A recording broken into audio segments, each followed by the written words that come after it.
Армысыздар, құрметті тыңдарман. Қызық әңгімелер арнасына қош келдіңіздер. Әңгімені соңына дейін тыңдап, арнаға тіркеліп, қолдау білдіріп кетіңіздер. Бұл әңгіме 18 жастан асқан ересектерге арналады. Барноның күйеуімен отасқанына 25 жылдай болыпты.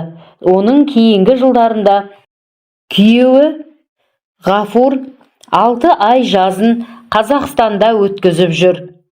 Ала жаздай басқа елге өтіп, бір қазақ бауыры арқылы тапқан танысының бақшасын егіп, соны күзге дейін баптап, егіп, күтіп, оны піскен соң сатып, қара күзге қарай бірақ келеді. Бұрын ерте келуші еді, кейінгі жылдары қант қызылшасын егіп, мүлдем кеш келетін болды. Себебі оны қар түспей жинамайды екен. Оған қараса да, қыста тағы да артынан бір рет әжептеуір ақша салады. Сол үшін күйеуі 6 ай емес 7-8 ай Қазақстанда болатын болды. 6 ай жаз күйеуінсіз жүретін ол осы өміріне де риза болып көндігіп те қалған болатын. Ұл қыздары өсіп, қолында тек кіші ұлы ғана бар еді. Енесі 2 жыл бұрын өмірден қайтқан.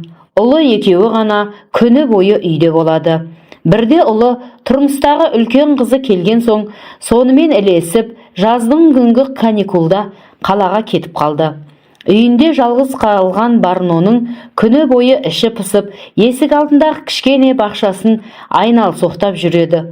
Ұлы кеткеннен соң, 2 күн өткеннен кейін, кешкісін сыртқы кішкене есікті кілттеуді есінен шығарған Барно, кешке күні бойы ыстықтан жеркеніп, даладағы душқа күн көзіне ысып тұрған суға бір шайынып алып, үйіне кірді де, шашын тарап, бетіне кремін жағып, ұйықтауға дайындалды. Сыртқы есіктің ілінбегені есінен де шығып кетті. Беті қолына кремін жағып болған соң, төсегіне келіп қисайып жатып, теледидардан өзбек сериалдарын көріп жатты. Сериалдың аяғына қарай талықсып, ұйықтап кеткенін де білмеді. Бір уақытта тұншыға бастырылғаннан дем жетпей шошып оянды. Оянып кетсе, үстінде біреу әлек болып, іш киімінің етегін көтеріп, кірісіп жатыр екен. Теледидар өшіп қалыпты. Қанша күш салып ышқынса да, еш әлі келмеді. Еркек мұндай күшті болар ма? Қолдары темірдей болып, Барноны тырп еткізбей қойды. Дауыстауға да шамасы келмеді. Бір уақытта әлі құрып, әйелдің өзі берілді. 2 аяғының арасына аяқтарын қойып алған еркектің дегеніне көне берді. Күйеуі ерте көктемде кеткен оның құшағын көрмегеніне де 4 айдай уақыт болып қалған әйел берілген соң өзі де балқып бара жатты. Денелі, күш қуаты жойқын еркектің құшағына еріксіз өзі құлады.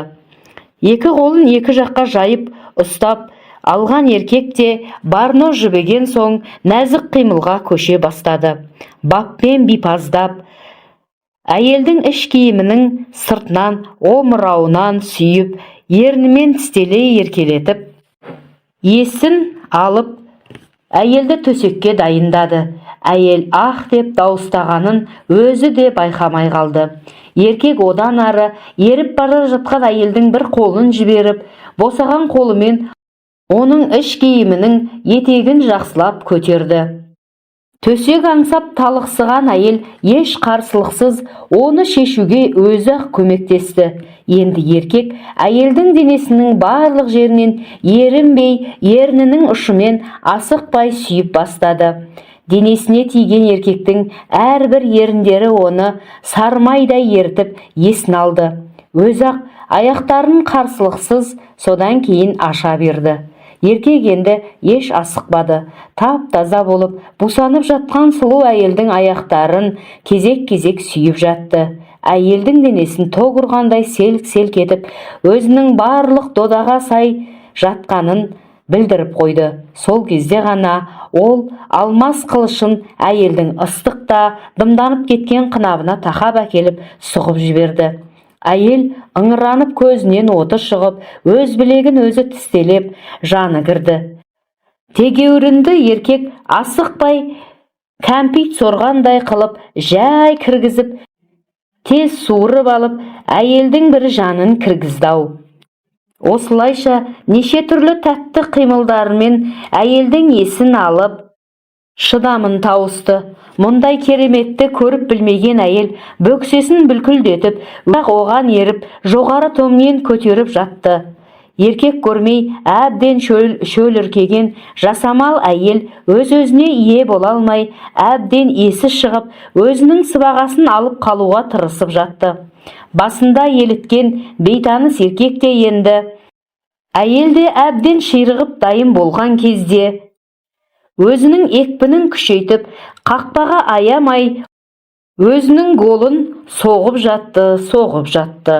Добыда әр тиген сайын екеуі де масайрап, жаны кіріп рахатқа батты.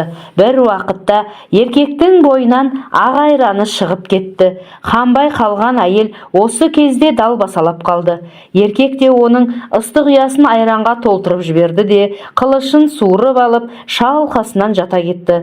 Қолына әйелдің әлгінде ғана шешіп тастаған іш көйлегін алып, өз қылышының қынын сүртіп жатты.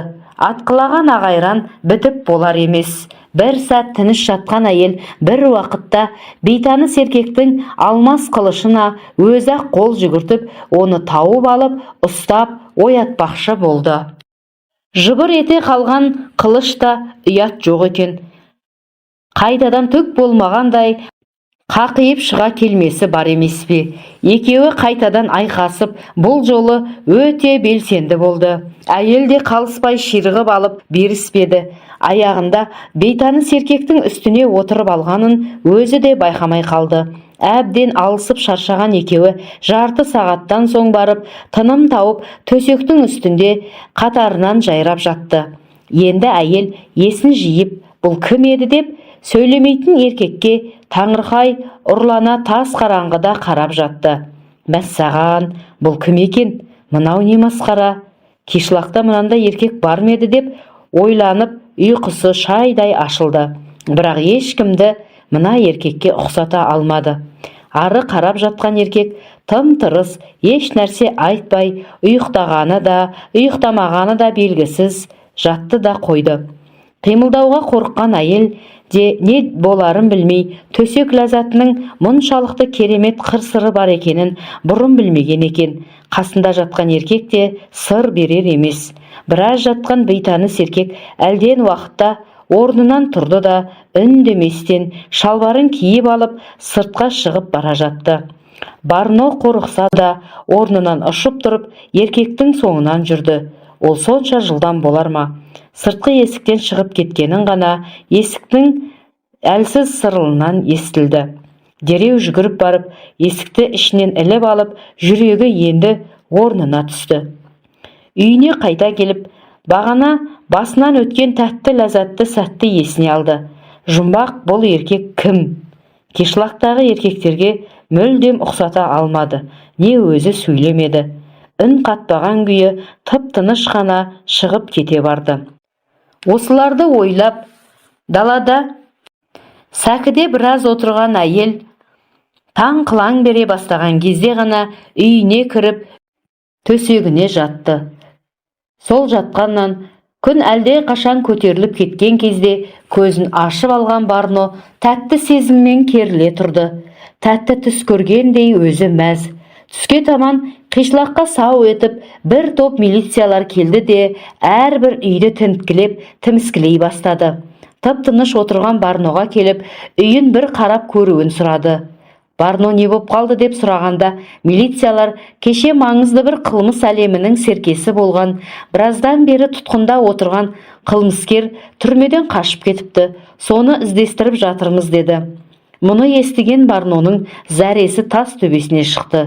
Ол бұл жерде қайдан жүруі мүмкін деп еді, жақын маңдағы пойыз жол арқылы келген болуы керек. Біреулер жүк таситын пойыз үстіндегі ағашта жабысып тұрғанын кеше жолда бір қойшы көріп қалыпты деді.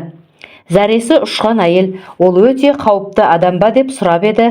Милиция, түрмеде отырған адамның бәрі де қауіпті, бірақ бұл бандалық топтың басшысы деп айтты.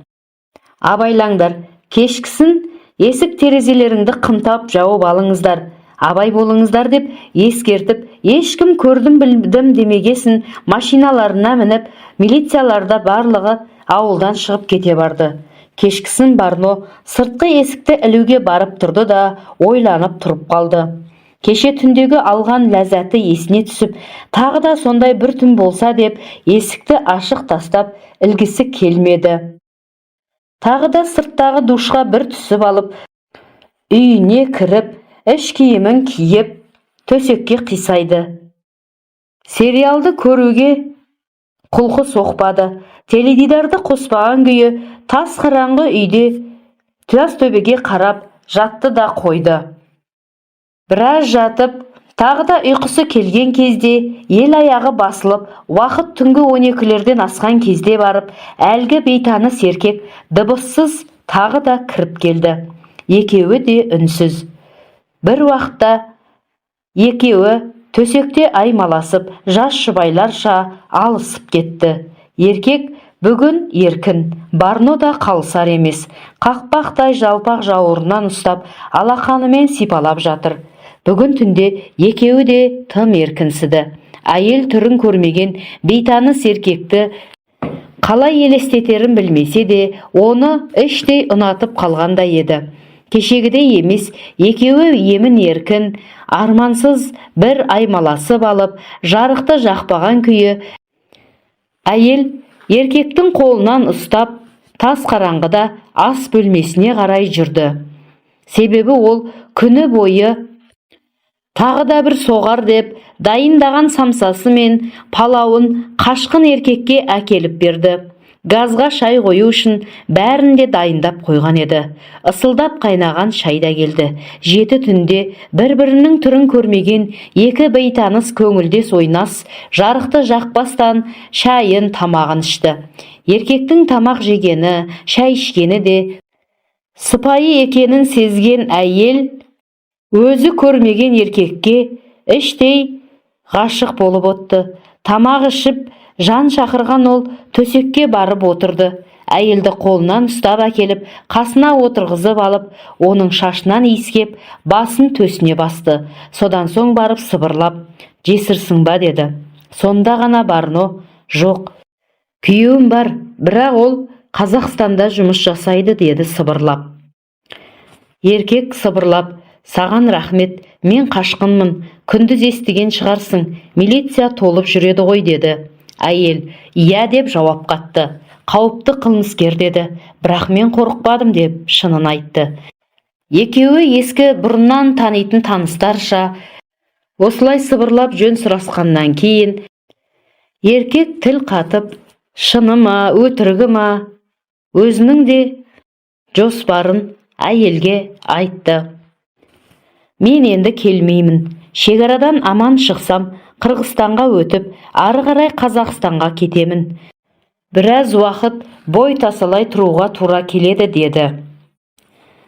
Барноның маңдайынан сүйген ол орнынан тұрды да, аяқ дыбысын білдірмей үйден шығып кете барды. Барно болса артынан шығып, сыртқы есікті іліп алып, далада біраз уақыт тағуда отырды. Өмірі көрмеген адамын ұнатып қалды ма, өзі де білмеді. Бірақ күйеуі кеткен кезде де дәл бұлай қобалжымаған еді. Ертесіне көшеге шыққан кезде барып, қылмыскердің іздеу салынған фотосын көріп, аузы ашылып қалды. Ол өте реңді, өзінен бір шама кіші реңді жігіт екен. Қылмыскер деп айтуға аузың бармайды.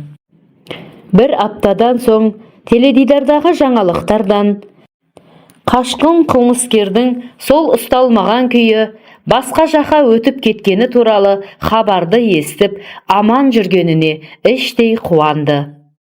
Әңгіменің соңы.